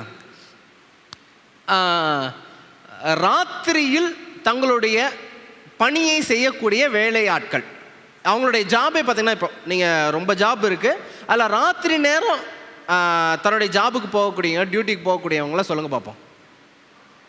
யார்? வாட்ச்மேன், காவலர்கள். இரவு நேரம் காவல் காக்க வேண்டிய வேலை, மேக்ஸிமம் வாட்ச்மேன். ஓகே கூர்கா அவங்க, ஓகே இவங்க அந்த கேட்டகரிக்குள்ளே வரவங்க. வேறு யாரெல்லாம்? சில நேரம் நர்சஸ் வந்து நைட் டியூட்டி போட்டால் போவாங்க. வேறு யார்? Doctors, nurses. ஓகே, மெடிக்கல் ஃபீல்டில் இருக்கிறவங்க. ஓகே, வேறு? போலீஸ். ஓகே, முக்கியமாக சொசைட்டியை காக்கக்கூடியவங்களாம் இந்த டியூட்டியில் இருக்கிறவங்க. ஓகே, சரி. இப்போ பைபிள் டைம்ஸ்குள்ளே வாங்க. பைபிள் காலத்தில் உள்ளவர்களில் ராத்திரி நேரம் தூங்காத நபர்கள் சொல்லுங்க பார்ப்போம். இல்லை நான் டியூட்டி, அதாவது என்னென்ன பணிகள் ராத்திரி நேரம் தூங்காம? ஜாமக்காரன் தூங்கக்கூடாது, தூங்கினா ஊரே நாசமாக போயிடும் இல்லைங்களா? நான் சொல்கிறது, எதிர்த்து படைக்கு வந்துடுவாங்க, அந்த தேசமே என்னவாயிரும், அழிந்து போய்விடும். அதனால் ஜாமக்காரர்கள் என்ன பண்ணக்கூடாது, தூங்கக்கூடாது. ஓகே, வேறு ஏதாவது டியூட்டி? என்னங்கம்மா? போர் சேவகர்கள். ஓகே, வேறு? ஆக்சுவலி பார்த்தீங்கன்னா பைபிள் டைமில் யுத்தம் நடக்கும்போது சூரியன் அஸ்தமனம் ஆச்சுன்னா அந்த யுத்தத்தை பாஸ் பண்ணிவிட்டு அடுத்த நாள் தான் வந்து தொடருவாங்க. அப்படிப்பட்ட சம்பவங்கள்லாம் இருக்குது. ஓகே, நம்ம தொடர்ந்து இது பண்ணலாம். இன்னொரு விஷயம் சொல்கிறேன், நல்லா கவனிங்க. மீனவர்கள் பாட்டெலாம் பாடுறோம் பார்த்தீங்களா, இரவு முழுவதும் பிரயாசப்பட்டும் நிரம்பாத என் படகை நிரப்பி வைத்தாரேன்னு சொல்லிட்டு பாடம். ராத்திரி ஃபுல்லாக கமிட்டடாக ஊரே தூங்கிக்கிட்டு இருக்கும்போது மீன் பிடிக்கிற வேலை யார் பார்த்துக்கிட்டு இருக்கிறது? யார் பார்த்துக்கிட்டு இருக்கிறது? பாருங்கள், பேதுருடைய லைஃப்பில் பேதுருவை எடுத்துக்கலாம். பாஸ்ட் வந்து ஆக்ஸ் சாப்டரில் நடந்த ஒரு 3 முக்கியமான ராத்திரி நிகழ்வு சொன்னாங்க. இந்த பேதுருடைய வாழ்க்கையில் பார்த்தீங்கன்னா ராத்திரி தான் டியூட்டி டைமு இல்லைங்களா? நான் சொல்லுது, மீன் பிடிக்க போனால் என்றைக்கு தான் போகணும். ஆனால் இங்கே பாருங்கள், நம்மளை ஆண்டவர் என்னவா அழைச்சிருக்கிறாரு? மீன் பிடிக்கிறவரை அழைச்சிருக்காரு. பகல்லையும் மீன் பிடிக்க போகிறதில்ல, ராத்திரியும் மீன் பிடிக்க போகிறதில்ல. ஆனால் என்ன பேர் மட்டும் வச்சு, இயேசுவின் மீனவர்கள் அப்படின்னு பேர் மட்டும் வச்சுக்கிறோம். Okay, fine. கவனிங்க, ராத்திரி ஃபுல்லாக மீன் பிடிக்கிறது அவர் வேலை. முதல் அற்புதமே என்ன அற்புதம் அப்படின்னா, அவர் வாழ்க்கையிலே அந்த மாதிரியான ஒர்ஸ்ட் எக்ஸ்பீரியன்ஸ் கிடச்சிருக்காது. ராத்திரி முழுவதும் பாடுபட்டு எத்தனை மீன் கூட பிடிக்கல, ஒரு மீன் கூட பிடிக்கல. அந்த ராத்திரி அவர் வாழ்க்கையில் மறக்க முடியாத ஒரு ராத்திரியாக இருந்திருக்கும் இல்லையா? ஒரு அன்ஃபர்கெட்டபுளான ஒரு ராத்திரியாக எந்த ராத்திரி இருந்திருக்குன்னா அந்த ராத்திரி இருந்திருக்கும். ஆமாவா இல்லையா? ஆமாம், சரிங்களா? ஓகே, சரி. வேறு எந்த ராத்திரி பேதுருடைய வாழ்க்கையில் மறக்க முடியாத ராத்திரி? மறுதளிச்சதா? ஓகே, முக்கியமான ராத்திரி. ஆனால் அதை விட இன்னும் சில விஷயங்கள்லாம் இருக்குது, நான் சொல்கிறேன். நல்லா கவனிங்க, மறுதளித்த ராத்திரியும் அவர் வாழ்க்கையிலே மறக்க முடியாத ராத்திரி. ஏன்னா அன்னைக்கு ஆல் நைட் ப்ரேயரில் யார் தூங்கிட்டா? பேதுரு தூங்கிட்டார், சரிங்களா? நான் சொல்கிறேன், மறுதளிச்சிட்டாரு. அன்னைக்கு ராத்திரி அவர் வாழ்க்கையில் என்ன பண்ண முடியாது, மறக்க முடியாது. ஓகே, சரி. இங்கே கவனிங்க, அது போக இன்னொரு நாள் ராத்திரி புயல் பெருங்காற்று வீசிக்கிட்டு இருந்துச்சு. அப்போ இயேசு வந்து படகுக்கு முன்னாடி நிற்கிறாரு. யார் நடந்து போகிறா? அன்னைக்கு ராத்திரி கடல் மேலே நடந்து போன அந்த பேதுரு ராத்திரி தான் வாழ்க்கையில் என்ன பண்ணியிருக்க மாட்டார், மறந்துருக்க மாட்டார். நான் முதல்ல சொன்னேன், ஒரு மீன் கூட சிக்காத அந்த ராத்திரியை என் வாழ்க்கையில் இந்த மாதிரியான ஒர்ஸ்ட் ராத்திரியை நான் என்ன பண்ணல, பார்க்கல. கடல் மேலே நடந்த இந்த ராத்திரி என் வாழ்க்கையில் என்ன பண்ண முடியாது, மறக்கவே முடியாது. சேவல் கூவுற தன்னுடைய பாவம் உணர்த்தப்பட்ட அந்த ராத்திரி மாதிரி என் வாழ்க்கையில் மறக்க முடியாத ராத்திரி. அந்த சேவல் கூவுறத வேற ஆண்டவர் சொல்லிட்டாரு, வாழ்க்கையில் டெய்லி ஒருவேளை சேவல் கூவுற சத்தம் கேட்டாலே, பட் ஸ்டில் ஆண்டவர் மன்னிக்கிற சுபாவம் உடையவருங்கிறத அவர் முழுமையாக விசுவாசித்தனால அவர் எல்லா குற்ற உணர்வையும் அவர் மேலே வச்சு அதை என்ன பண்ணிட்டார், ஜெயம் கொண்டார். புரியுதுங்களா நான் சொல்கிறது? சில பிரசங்கியார்கள் சேவல் பிரசங்கியார்களை தான் என்ன பண்ணணும், இருக்கணும். ஆமாவா இல்லையா? நம்ம வாழ்க்கை அப்போ தான் அழுது மனம் திரும்பி ஆண்டவர்கிட்ட என்ன பண்ணுவோம், போவோம் இல்லைங்களா? சேவல் பிரசங்கம் பண்ணோன்னே டக்குன்னு மைண்ட் என்ன பண்ணுது, ஆமாம் அவர் சொன்னார்ல அப்படின்னு என்ன பண்ணிருச்சு, ஞாபகம் வந்துடுச்சு. சரி கவனி, அன்னைக்கு ராத்திரி பாவம் சுட்டி காட்டப்பட்ட அந்த ராத்திரி அவர் வாழ்க்கையில் மறக்க முடியாத ராத்திரி இல்லைங்களா நான் சொல்கிறது? ஒருவேளை இங்கே வந்திருக்கிற நபர்கள் எத்தனையோ விஷயம் பாஸ்ட் சொல்லியிருக்கிறாங்க, அவங்களுடைய எக்ஸ்பீரியன்ஸ். இன்றைக்கி ராத்திரி ஃபுல்லாக வந்துட்டு என் வாழ்க்கையில் ஏன் சேவல் கூற ஒரு சத்தத்தை நான் கேட்காம நான் போகிறேன்னா இந்த ராத்திரி நல்ல ராத்திரின்னு நீங்கள் நினைக்கிறீங்களா? சேவல் கூற சத்தம் கேட்டால் தான் மறுபடியும் ஆமாம்ல அவர் சொன்னார்ல, நான் நின்றுவேன் நினச்சேன், என்கிட்டே பாவம் இருக்கல, என்கிட்டே குறை இருக்கல, என்கிட்டே குத்தம் இருக்கல அப்படின்னு சொல்லிட்டு நினச்சி ஆண்டவரை பார்க்குற ஒரு ராத்திரியாக அது இருக்குதா? ஆமாவா இல்லையா? ஆமாம் ஆமாம். அதுக்கப்புறம் பார்த்தீங்க அப்படின்னா ரொம்ப ராத்திரி அவருடைய லைஃப்பில் பார்த்தீங்கன்னா ரொம்ப முக்கியமான ராத்திரியாக இருந்துச்சு. சரி, இப்போ இந்த விஷயத்துக்கு வரலாம். பேதுருடைய அந்த சிறைச்சாலை எக்ஸ்பீரியன்ஸ் வந்து நான் சொல்கிறேன், சரிங்களா? ஓகே, கவனிங்க. இந்த சீனை நான் கொஞ்சம் இதை நம்ம புரிஞ்சுக்கிறதுக்கு ஒரு 5 minutes நம்ம இதை என்ன பண்ணலாம், கொஞ்சம் புரிஞ்சுட்டு நம்ம போகலாம். இந்த 12வது அதிகாரம் ரொம்ப இன்ட்ரெஸ்டிங்கான ஒரு அதிகாரம், சரிங்களா? பாஸ்ட் ரொம்ப அழகாக சொன்னாங்க. 12வது அதிகாரம் அப்போஸ்தலர் ரொம்ப இன்ட்ரெஸ்டிங்கான அதிகாரம். என்ன அதிகாரம் அப்படின்னா, மரணத்தில் ஆரம்பித்து மரணத்திலே முடியும். நான் சொல்ல புரியுதுங்களா? மரணத்தில் ஆரம்பித்து மரணத்திலே என்ன பண்ணும், முடியும். யாருடைய மரணத்தில் ஆரம்பிக்குது? யாக்கோபுடைய மரணத்தில் ஆரம்பிக்குது. யாருடைய மரணத்தில் முடியுது? ஏரோதுடைய மரணத்தில் முடியுது. நல்லா கவனிங்க. யாக்கோபு மட்டும்தான் 12 சீஷர்களில் இரத்த சாட்சியாக வேதாகமத்தில் பதிவு செய்யப்பட்ட நபராக என்ன பண்ணப்படுறாரு, பேர் குறிப்பிடப்படுறாரு. கிளியர். இப்போது பேதுரு என்ன பண்ணிட்டாங்க, வச்சுட்டாங்க. அது ஒரு பண்டிகை நாள். பாஸ் சொன்ன மாதிரி பண்டிகை நாளில் அவங்க அது பண்ணல. ஆனாலும் ஒரு விஷயம் என்ன அப்படின்னா, யாக்கோபை கொலை பண்ணதில் ஒரு திருப்தி இல்லை. என்ன திருப்தி இல்லை அப்படின்னா, யாக்கோபை ஒரு 4 செவத்துக்குள்ளே வச்சு என்ன பண்ணிட்டாங்க, கொலை பண்ணிட்டாங்க. ஆனால் அது மக்கள் பார்த்தா பயப்படலை. அந்த மாதிரியான ஒரு பெருசாக ஒரு பயம் ஏற்படுத்தக்கூடிய விஷயமா இல்லை. ஆனால் இப்போ கவனிங்க, ஒரு திருவிழானா யார் வருவா? அது பஸ்கா பண்டிகை டைமு. அந்த திருவிழானா யாரெல்லாம் வருவா? நம்ம ஊர்லேயே பார்த்தீங்க அப்படின்னா ஒரு திருவிழானா என்ன வந்துடுது, ஜெயன்னு ஜனம் வந்துடுது பார்த்தீங்களா? அந்த மாதிரி அந்த டைமில் திருவிழா கூட்டம் ஏற்படுற ஒரு டைம். இந்த திருவிழா கூட்டம் ஏற்படுற டைமில் நல்லா கவனித்து பார்த்தீங்கன்னா, கரெக்டாக இந்த டைமில் பேதுருவை எல்லாருக்கும் முன்னாடியும் வச்சு கொலை செஞ்சோன்னா என்ன பண்ணுவாங்க, மக்கள்லாம் பயப்படுவாங்கன்னு என்ன பண்ணியிருக்காப்புல, ராஜா நினச்சிருக்காப்புல. இப்போ கவனிங்க, யாரெல்லாம் கூப்பிடலாம்? சரி தம்பி, இப்போ ஏற்கனவே போனவங்களாம் கொஞ்சம் முன்னாடி வாங்க. எபி வாங்க, எபி வாங்க, எபி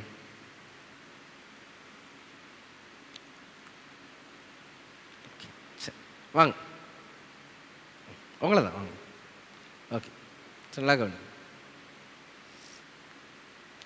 இன்னும் ஒரு 2 பேர் வரலாம். வாங்க, பார்த்திபன் பிரதர் வாங்க. என்ன சிரிச்சுக்கிட்டே இருக்கீங்க? வாங்க, டக்குன்னு வாங்க, 2 பேரும் வாங்க. சரி, ஓகே, சரிங்க. கவனிங்க, நல்லா கவனிங்க. இங்கே ஒருத்தரை நம்ம நிப்பாட்டிடலாம். சரி, 4 காவல் வச்சு பார்த்துக்கலாம், சரிங்களா? கவனிங்க. சரி, 3 காவல். ஆமாம், இப்படின்னு சரி, நீங்கள் தான் என்னுடைய ஏஞ்சலாகவே வச்சுக்கலாம். சரி, ஓகே. இங்கே கவனிங்க, கேர்ள்ஸ் 2 பேரும் நேரில் நின்றுக்கோங்க. இப்படி வந்து நின்றுக்கோங்க. எப்படி தெரியும், அப்படி ஃப்ரண்ட் ஃபேஸிங். ஓகே, சரிங்களா? இங்கே சென்டராக நின்றுக்கோங்க. இங்கே கொஞ்சம் ஓகே. சரி சரி, 4 சேம்பர்ஸ் வச்சுக்கோங்க, சரிங்களா? இங்கே தான் பேதுரு இருக்கார். நல்லா கவனி, இங்கே தான் பேதுரு இருக்கார், சரிங்களா? ஓகே, 4 சேம்பர்ஸ், சரிங்களா? இந்த 4 இதுலேயும் பாஸ்டர் எத்தனை பேர் சொன்னாங்க? 4 பேர், சரிங்களா? ஷிஃப்ட் போட்டுலாம் அவங்க என்ன பண்ணியிருக்காங்க, வேலை பார்த்துருக்காங்கன்னு சொன்னாங்க. இப்போ கவனிங்க, இங்கே நடுவில் இந்த 4 நாள் ஒரு 16-18 பேர் ஒரு டைமில் காவல் காக்குறாங்கங்கிறது ஒரு பக்கம் இருந்தாலும், நடுவில் என்ன வைக்கப்பட்டிருக்கு? சிறைச்சாலையில் என்ன வைக்கப்பட்டிருக்கோம்? இரும்பு கதவுகள். நல்லா கவனிங்க. இப்போ இந்த இரும்பு கதவுகளை உடச்சி தூக்குற அளவுக்கு பவர்ஃபுல்லாக பேதுரு அப்படிலாம் கிடையாது, சரிங்களா?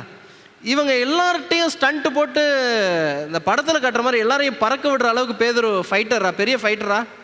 அது என்ன ப்ரூஸ்லியா, ஜெட்லியா அந்த மாதிரி ஃபைட்டரா? இல்லை. இரும்பு கதவுகளை உடைக்கிறதுக்கெல்லாம் பலன் கிடையாது. இதுலேயும் என்ன கிடையாது, கிடையவே கிடையாது.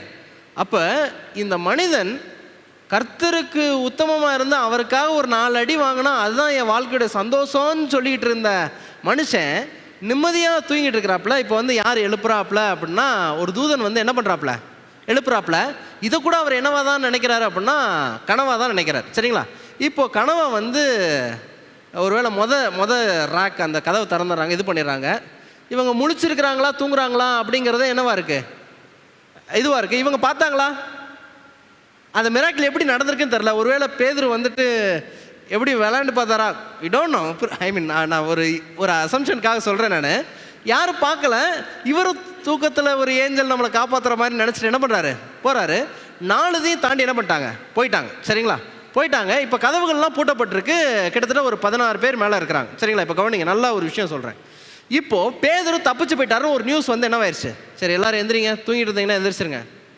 எல்லோரும் பார்க்குறீங்களா, ஸ்டோரி புரியுதுங்களா உங்களுக்கு? பரிசியா? ஓகே, சரி, நின்றுக்கிட்டே தூங்கிடக்கூடாது. ஓகே, ஏன்னா அங்கே காவலர்கள் அந்த மாதிரி ஒரு சூழ்நிலை ஏற்பட்டுச்சு. அதை தான் சொன்னேன். சரி, ஓகே, கவனிங்க, கவனிங்க. இப்போது யாருக்கு ரிப்போர்ட் போகுது அப்படின்னா, ஏறுவதுக்கு என்ன போகுது, ரிப்போர்ட் போகுது. இப்போ ரிப்போர்ட்டில் யார் தப்பிச்சு போயிட்டான்னு சொல்கிறாங்க, பேதுரு. இப்போ நல்லா யோசிச்சு பாருங்க, இவ்வளவு காவல் போட்டிருக்கோன்னு ஏறுவதுக்கு தெரியுமா தெரியாதா? இவ்வளோ காவல் போட்டிருக்கோம் அப்படிங்கிறது தெரியுமா தெரியாதா? இரும்பு கதவுகள், 18 20 பேர் இல்லைன்னா ஒரு பெரிய நல்ல ஸ்டவுட்டான ஒரு நல்ல பாடி கார்டு இவங்க தான் போட்டிருக்கோம். இவங்களெல்லாம் கடந்து போயிருக்கிறாரு அப்படின்னா ஒரு தனி மனிதனால முடியாது. இரும்பு கதவுகளை நெளிச்சும் போயிருக்க முடியாது, இவங்களையும் என்ன பண்ணியிருக்க முடியாது. அப்போ ஏரோதுவுக்கு ஆண்டவர் பேதுருவை காப்பாற்றினது மூலமாக, அந்த ராத்திரி காப்பாற்றினது மூலமாக ஒரு மறுக்க முடியாத சத்தியத்தை வச்சாராம். இது யார் தான் காப்பாற்றினது அப்படின்னா, தெய்வம் ஒரு தூதனை அனுப்பி தான் என்ன பண்ணியிருக்கு, காப்பாற்றிருக்குன்னு. பேதுரு அனுப்பி எப்படியா தப்பிச்சு போனேன் அப்படின்னா அவர் சொல்லுவார், நானல்ல, நான் நம்பின இயேசு தான். யார் அனுப்புனா? அப்போ ஏரோது யார்கிட்ட இதயத்தை கொடுத்துருக்கணும்னா, அந்த ராத்திரி அந்த சத்தியத்தை கேட்டு என்ன பண்ணிடணும், அந்த ராத்திரி நேரத்தில் நடந்த சம்பவத்தை கேட்டு சத்தியத்தை கேட்டு இதயத்தை கொடுத்துருக்கணும். ஆனால் யார் இதயம் கொடுக்கல, ஏரோது இதயம் கொடுக்கல. உடனே என்ன பண்ணுறாப்புல அப்படின்னா, இந்த சேவர்கள் எல்லாத்தையும் என்ன பண்ணிடுங்க, ஒரு குற்றவாளி தப்பிச்சு போயிட்டா அந்த சேவகரை என்ன பண்ணிடுவாங்க, கொலை செஞ்சுருவாங்க. அம்பிட்டு வேற என்ன பண்ணிட்டாங்க, கொலை செஞ்சாங்க. அந்த அதிகாரம் மட்டும் எப்படி இருக்குன்னா, மரணத்தில் ஆரம்பிக்கும், மரணத்தில் முடியும், இடையிலையும் சேவகர்கள் என்ன பண்ணியிருப்பாங்க, ஃபுல்லாக மரணமாக அது ஒரு சாண்ட்விச் மாதிரி இருக்கும். மரணத்தில் ஆரம்பித்து மரணத்தில் முடிஞ்சு நடுவில் என்ன தான் இருக்கும், மரணம் தான் இருக்கும். தப்பிச்ச ஒரே ஆள் யார் தான், பேதுரு தான். இந்த இப்போ எனக்கு பேர் ஞானஸ்நானம் எடுக்கும்போது பீட்டர்னு வச்சுட்டாங்க. யாரெல்லாம் பீட்டர்னு பிரசங்கம் பண்ணாங்களோ நம்மளை தான் சொல்கிறாங்களோன்னு வேறு. ஆனால் பேதுருவை பற்றி இன்றைக்கி ஆண்டவர் என்னையே எடுக்க வச்சிட்டார். நன்றி ஆண்டவருக்கு. சரி, சந்தோஷம். அப்போ கவனிங்க, ஒரு துன்மார்க்கன் கூட ரட்சிக்கப்படுறதுக்கு ஒரு மறுக்க முடியாத ஆதாரத்தை அன்றைக்கி ராத்திரி ஆண்டவர் என்ன பண்ணார், வச்சுருந்தார். அப்படின்னா என்ன சொல்ல வரேன் அப்படின்னா, சேவர்கள் எல்லாத்தையும் பார்சல் பண்ணிடலாம், நீங்கள் எல்லோரும் போங்க, நீங்கள் எல்லோரும் போகலாம். சரி, அப்படின்னா என்ன அப்படின்னா, அந்த ராத்திரி நிகழ்வு ஒரு துன்மார்க்கனுக்கு கூட ஆண்டவர் அவனை அடித்து கொலை செய்யணுங்கிறது, அவனுக்கு தண்டனை கொடுக்கணுங்கிறது ஃபஸ்ட்டு ப்ரியாரிட்டி கிடையாது.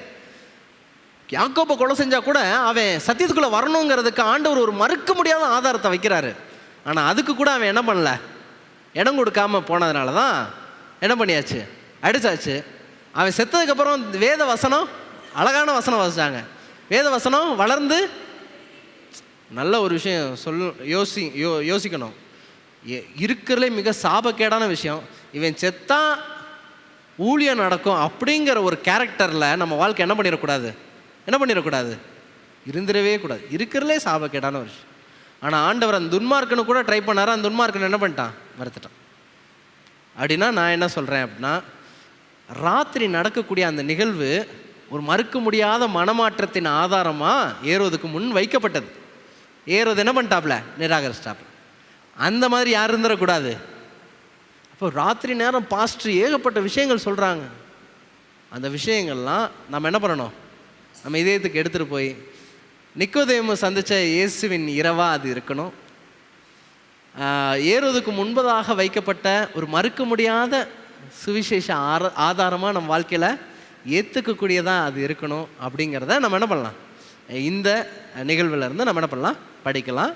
இன்னும் சில வேத பாடங்களோடு நேரம் இருக்கும்போது நான் உங்களோடு கூட இணைக்கிறேன். தேவன் தாமே கொடுத்த இந்த நல் வாய்ப்புக்காக இந்த இரவு உங்களுடைய வாழ்க்கையில் மறக்க முடியாத இரவின் அனுபவமாக மாற்ற ஆண்டவர்கிட்ட என்ன பண்ணுங்க, சேவல் கூக்குறத கேட்டாத ஆண்டவரை போயிடணும். இயேசுவை பார்த்த நிக்கோதேமாவை பார்த்துட்டு போகணும், ஏதாவது ஒன்று நடந்துட்டு போகணும் அப்படிங்கிறது உங்களுடைய ஜபமாக இருக்கட்டும். ஒன்றுமே நடக்காமல் நீங்கள் திரும்பவும் வீட்டுக்கு போகிறதுல எனக்கும் சந்தோஷம் இருக்காது, பாஸ்டருடைய மனசுக்கும் சந்தோஷம் இருக்காதுன்னு நினைக்கிறேன். ஒரு சிறு ஜெபம் என்ன பண்ணலாம், செய்யலாம். சரிங்களா? ஓகே, எழுந்து நில்லுங்க, நம்ம ஒரு சிறு ஜெபம் செய்யலாம். கிருபை நிறைந்த நல்ல ஆண்டவரே, இரக்கம் நிறைந்தவரே, ஆண்டவரே எங்கள் வாழ்க்கையில் ஒரு மறக்க முடியாத இரவாக இது இருக்கணும். ஆண்டவரே நீங்கள் எங்களை சந்திங்க, எங்கிட்ட பேசுங்க. துன்மார்க்கனுக்கு கூட மறுக்க முடியாத ஒரு சத்தியத்தை வெளிப்படுத்துகிற நீங்கள் எங்களுடைய வாழ்க்கையிலையும் மறுக்க முடியாத ஒரு சத்தியத்தை வெளிப்படுத்த வேண்டுமா செபிக்கிறோம். எங்கள் இதயத்தெல்லாம் மாற்றுங்க ஆண்டவரே. சத்தியத்தை கேட்டு நாங்கள் மாறாமல் இருக்கிறோம். ராத்திரியில் சந்தித்த அந்த மகனை போல் எங்கள் வாழ்க்கை இயேசுக்காக கொடுக்குற வாழ்க்கையா, இயேசுக்காக பரிந்து பேசுகிற ஒரு வாழ்க்கையா, இயேசுவின் அன்பை நாமத்தை பறைசாற்றுகிற ஒரு வாழ்க்கையா எங்கள் வாழ்க்கை இருக்க கிருபை செய்யுங்க ஆண்டவரே. இயேசுவின் நாமத்தினாலே ஆவியானவருடைய ஒத்தாசைக்காக பரிபூர்ணமாக கேட்குறோம். மனுஷனுடைய பலத்தினால இது கூடவே கூடாது. நீங்கள் ஆசீர்வதித்தே தீர வேண்டுமா. இங்கே வந்து தூக்கத்தை விட எங்களுடைய ஆண்டவர் பெருசு அப்படின்னு வந்திருக்கிற உங்கள் பிள்ளைங்களை கண்ணோக்கி பாருங்கள். கைவிடாத நேசர், சத்தியத்தின் வெளிச்சம் இந்த பிள்ளைகளுக்கு கிடைக்க கிருபை செய்ய வேண்டுமா. இயேசுவின் நாமத்தினாலே ஜெபிக்கிறேன் ஜெபம் நல்ல பிதாவே. ஆமேன், ஆமேன்.